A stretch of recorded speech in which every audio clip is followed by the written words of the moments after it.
Hello and welcome to Inside Events, a contemporary podcast focused on looking at the big issues in events and festivals from around the world. This week, I'm joined by Dr. Rutendo Musikavanhu, if I said that right, Rutendo, Yes. hopefully. Yes, that's correct. And we're going to be talking about the societal well-being concept and its application to events. So welcome, Rutendo. Thank you, Mike. So I'm Rutendo, a senior lecturer and course leader on event design and management, MA, and tourism management, MA courses at the University of Westminster. So thank you for this platform. So just to get started, my research interests really do cover community support for mega events, so FIFA, the Olympics, and other such related events. And I have a particular interest in social impacts, legacy planning, and sustainability of events at large. And I also have a particular interest in the sub-Saharan context and also developing nation contexts. So just a little bit more about myself. So I just feel as if, over the years, mega events have drawn popularity because of their economic and social appeal worldwide. And we're starting to see this a lot more in the developing nation context and also in other areas such as the Middle East, where we hadn't seen mega events before. So I do feel that it is becoming increasingly difficult, perhaps, to ignore how mega events can generate social benefits on one hand, but also influence negative impacts that are detrimental to the sustainable development of societal well-being on the other hand. So that's a bit of where I sit, and that's a bit of where my interest lies with this particular topic. And Rutendo, this week's about societal well-being, and we cover a lot of topics on Inside Events, but societal well-being might not be something that people will know straight off the bat in terms of what it is as a concept. Could you break that down a little for us, just to kind of help the listeners understand a little bit more about what that concept's trying to do and what it is? Certainly. So what I'll try and do is just put this across in 4 points. So from my perspective or my understanding, the concept of societal well-being is important, first of all, and mostly important because it affects community development. So the communities we all live in. And this is often explored in studies concerning social impacts of events. So events do generate social impacts that affect our sense of well-being, so our quality of life, and perhaps our worthiness in society. So we could define this as the level of comfort, the level of quality of life, and the level of welfare that perhaps an individual or a community of people may experience. So from that perspective, you might say this might result in the degree of social well-being that people experience during perhaps a mega event, a festival, a sporting event, or any other event. And that is significant because it can influence how they feel in terms of outlooks on the usefulness of these events. Will these events bring about a change in their quality of life in a positive way, or will this bring about a detrimental change to their sense of quality of life or well-being?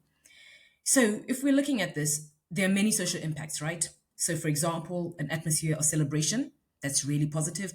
People coming together, celebrating, cultural awareness. So these events do bring about an opportunity for people to showcase who they are. So these are positive impacts, right? And these do derive from events and can result in an intangible, feel good experience and the opportunity for social relations to be bonded together and an improved sense of quality of life or enhanced social well being. Okay? But also, if we're to look at the other side, there's the negative impacts. So, negative impacts can perhaps bring about a sense of community disruption. So, social division, marginalization of others, gentrification, and so on. If we were to throw in an example around perhaps a negative societal well-being impact or outcome, and if we were to look at the 2014 FIFA World Cup in Brazil, the Rio de Janeiro Olympics as well, which took place in 2016 in Brazil, both of those events affected well-being of community members. So, for example, the Guanabara Bay community, this particular event brought about considerable pollution to the event. So pollution brought about from the construction and the waste that was thrown into waters, etc. And this affected the waters that perhaps the community were accessing for their livelihood, for drinking, and so on and so forth. And obviously, if you're going to pollute water that people are drinking, it's going to be uncomfortable. So going against the idea of comfort, and it's going to bring about a detrimental sense of social well-being. Okay, so beyond that, there's also the mixed impacts of social well-being. So we've talked about the positives, we've talked about the negatives. There's also the idea of a fleeting sense of well-being. So this could be temporary It could be just, people came together and experienced something unique, felt as if they were together for that period of time, but after the event, they went their separate ways, and their sense of togetherness fell apart. Or short term jobs, I think this is a very easy one if you're trying to give an example. Construction jobs that come about, or hospitality jobs that come about when these events come around. But those typically are short term and only last for the duration of the event. And that might leave community members feeling discouraged and or disappointed, and can leave people feeling a little indifferent about the event experience, and also a little indifferent about whether their quality of life and societal well-being has actually progressed. Thanks, Rutendo. Just a follow up from that. That was really useful. Would you say it's a broad question, but would you say that the net benefit is higher or lower as a result of hosting kind of a major event, for example, for a community, or is it impossible to make that kind of judgment? That's a good question. Thank you. So I think this depends on case studies, different examples, and it could be subjective as well. You probably would need to speak to people to understand how they feel about this.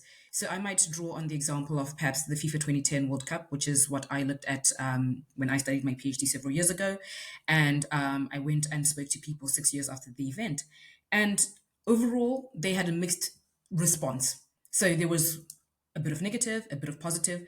And for most of those respondents, they felt that, the event brought about a mixed response in the sense that some of them felt their lives have improved in one sense, but also in another sense, perhaps didn't improve. So, for example, they had access to better housing in one area, but another group of people in the same community felt as if they'd been marginalized or hadn't shared the same access to those benefits. So I think it depends on the example or the case study and the people as well that you're talking to. Yeah, I agree. It's an interesting question because it goes back to that fundamental question of should major events exist in society? Do they deliver enough for us? And when kind of the UN SDGs are being enshrined into kind of bidding and operational mandates, it comes down to that question: should we just stop hosting them? And a couple of the people that have been part of the podcast have been kind of taking that side, perhaps. Actually, the net benefit is just not good enough. So it's interesting, and it will be interesting to collect more and more data to understand and compile and compare more and more case studies in the future. That'd be really useful. In terms of why people should care about this issue, I think it's fairly self-evident that we should care about societal well-being, right? Of course. But are there any specific things that you wanted to cover in terms of why we should specifically care about this issue? Okay. So I think that's a really good question again. And from my perspective, I mean, drawing on from your previous question, I don't think we're at the point where we need to stop caring about mega events such as the Olympics or FIFA just yet.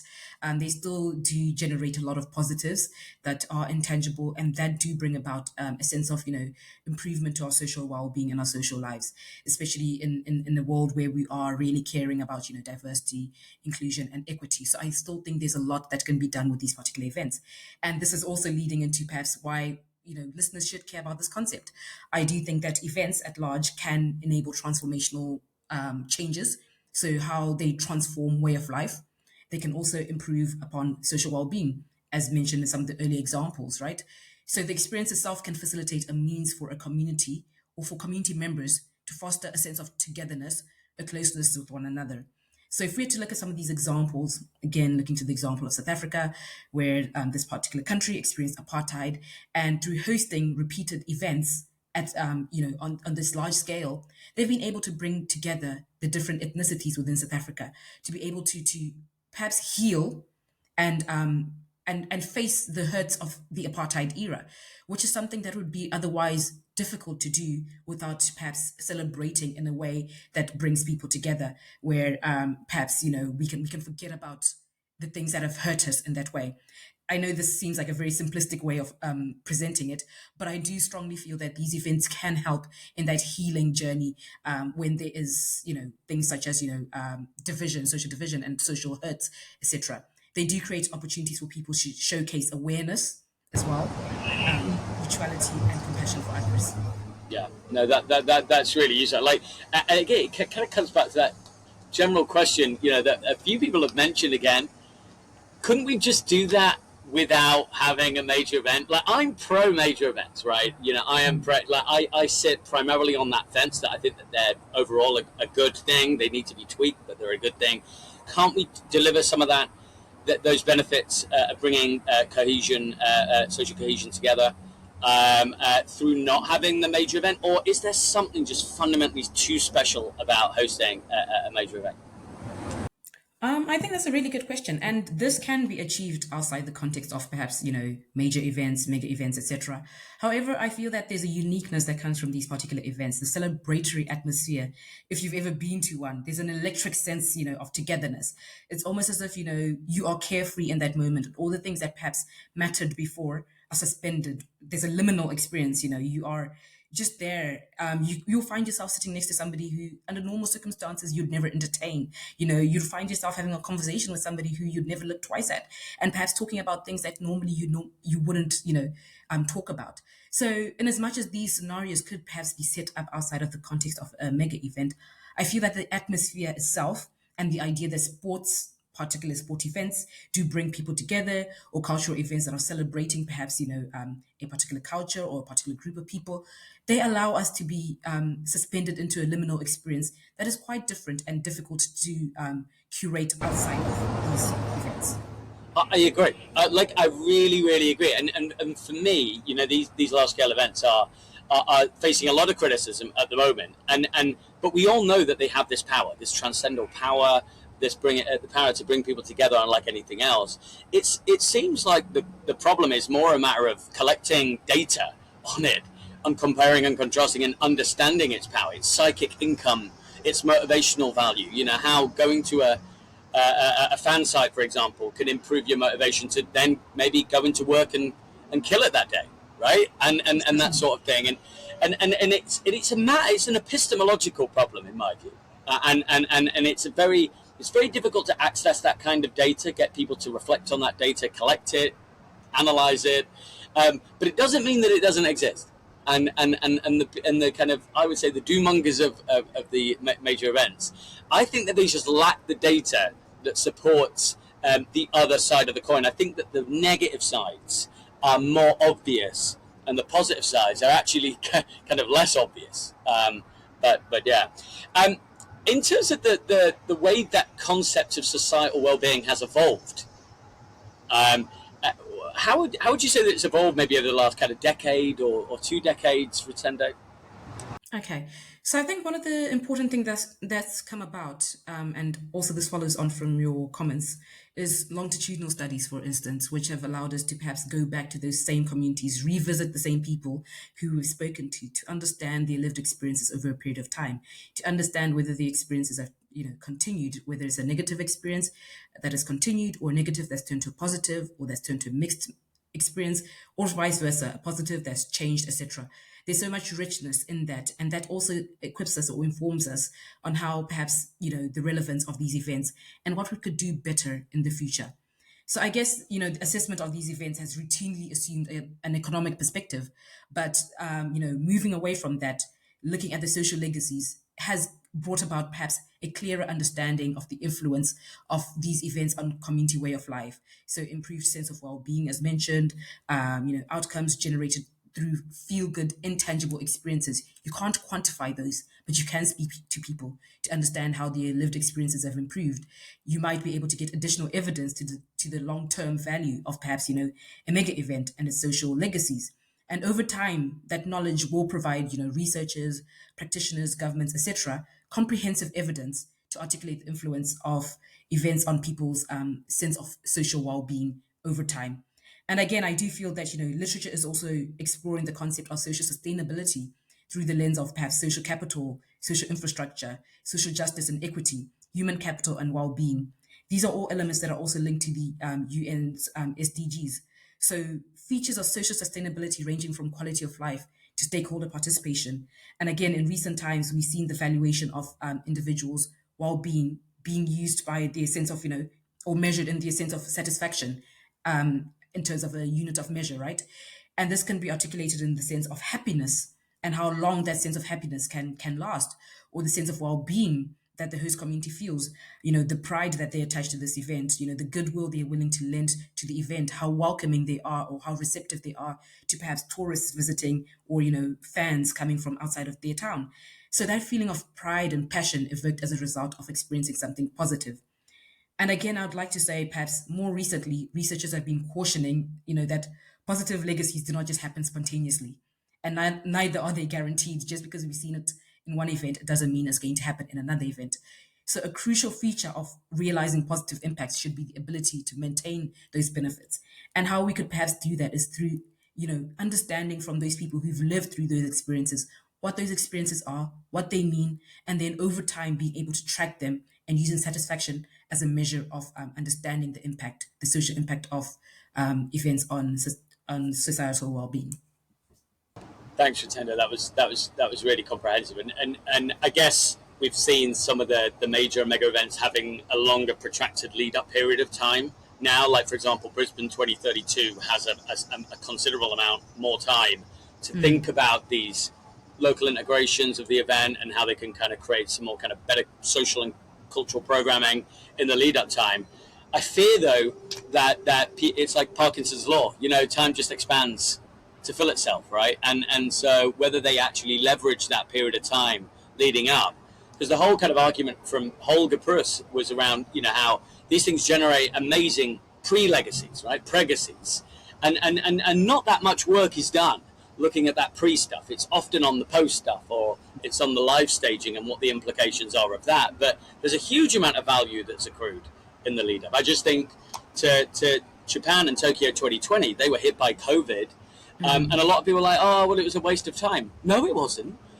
Japan transformed their tourism industry. They went from the 36th most visited country in the world to like the 7th or something like that. They went from 7 million or 11 million, something like that, to 38 million. They also tackled child rights and abuses and child pornography and various other really big societal issues that have this collective well-being, positive effect on well-being. So, the pregnancy stuff is really important. So, in terms of the next question, Rutendo, how do you see this concept? You said that social impacts are being more central than economic impacts. There's this shift there's more focus on social sustainability and social impacts.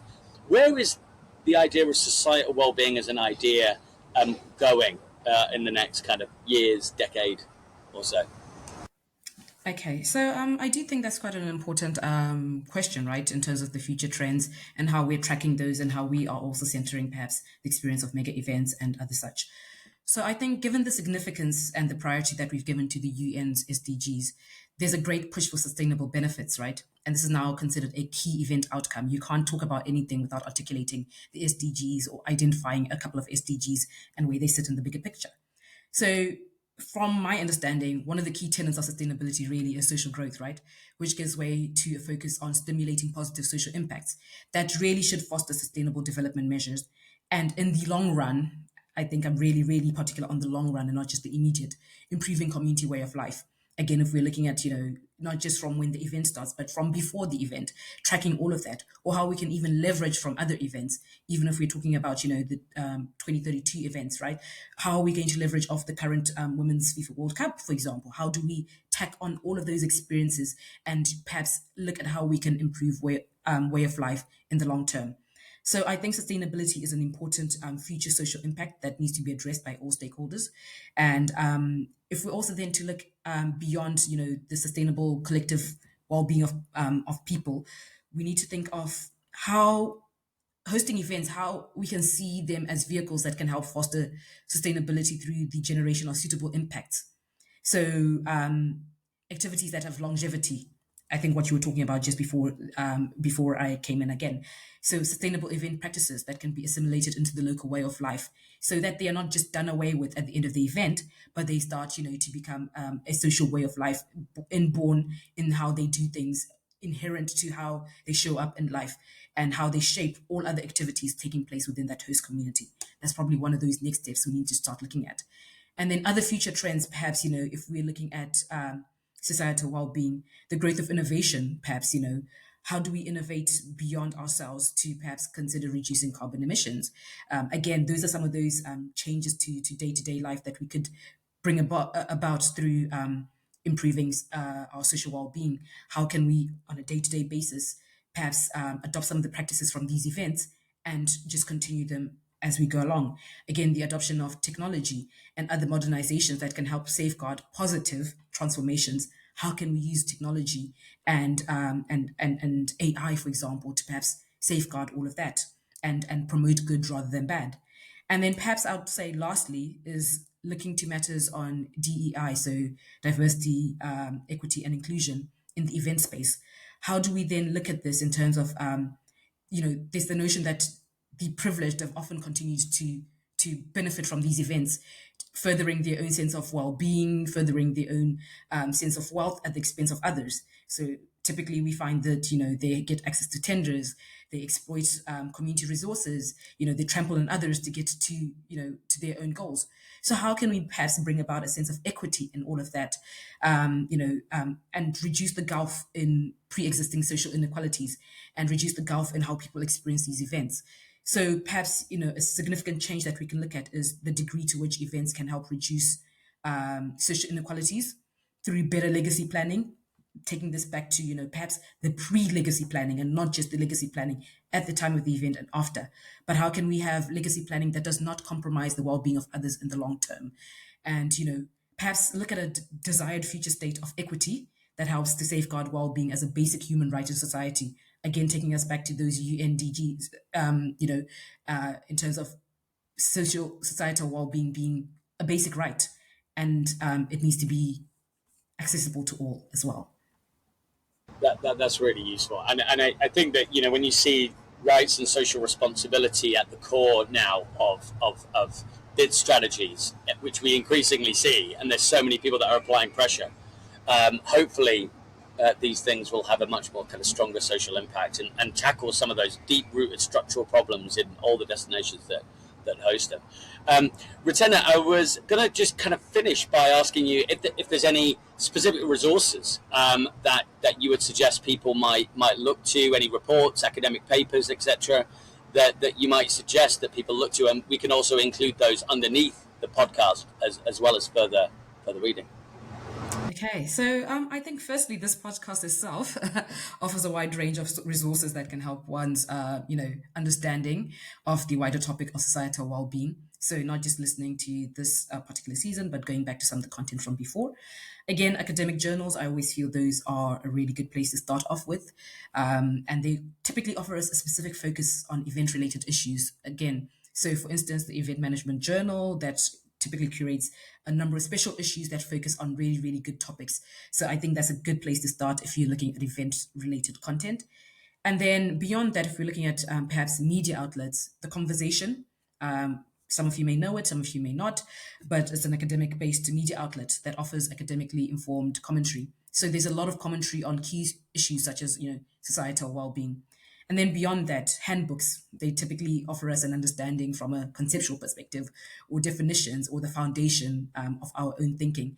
So one that I might plug, a recent one by Judith Mayer and Andrew Smith, Events and Sustainability.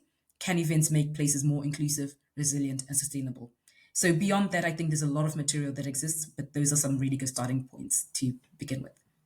Yeah, I think that there's some amazing authors, isn't there, in this space that are doing some really, really fascinating work that are really trying to approach it from lots of different directions. So we'll definitely add those underneath the podcast. So thank you so much, Rutendo, for joining us on Inside Events. Always a pleasure to talk to you. And yeah, keep up the great work, and we'll provide some of those resources underneath this podcast for people to kind of explore a little bit further. So yeah, thanks for joining us. Thank you so much, Mike. Appreciate it.